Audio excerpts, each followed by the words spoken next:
My name is Alexis Cerven. I am a public health major and I'm going to do my presentation on chronic obstructive pulmonary disease. COPD is the umbrella term for progressive lung disease and can include chronic bronchitis, asthma, and emphysema. COPD is the third leading cause of death in the United States. The number one leading cause of COPD is exposure to cigarette smoke. Not only is COPD an economic burden, but it has also become an increasing burden over the last 30 years. Risk factors include smoking and secondhand smoke, irritating fumes and dust, exposure to air pollution, and even genetics, as of a recent study.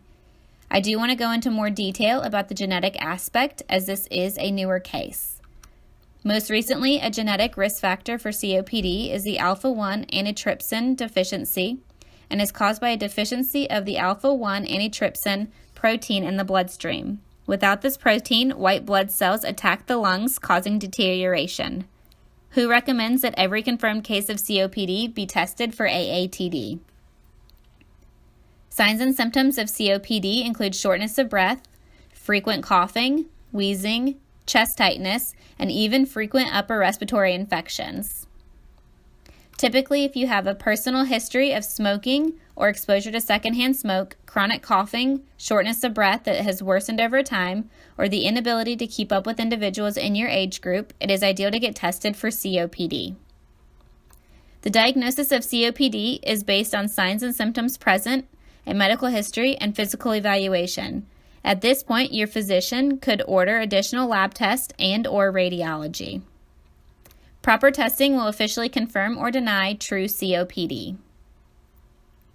Diagnostic procedures may include spirometry, which measures the amount and/or speed of air that can be inhaled and exhaled, bronchodilator reversibility testing, which is a spirometry test with the aid of bronchodilators, which are medicines that open up the airways to increase the ability to breathe easier, chest x-ray, chest CT scan, or an arterial blood gas test, which is a lab test that is used to measure the amount of certain gases dissolved in arterial blood. Medication management includes controller medications, rescue medications, smoking cessation, inhaled or oral steroid, inhibitors, and/or antibiotics. Interventional methods include oxygen therapy, pulmonary rehabilitation, lung volume reduction surgery, lung transplant, or bulectomy.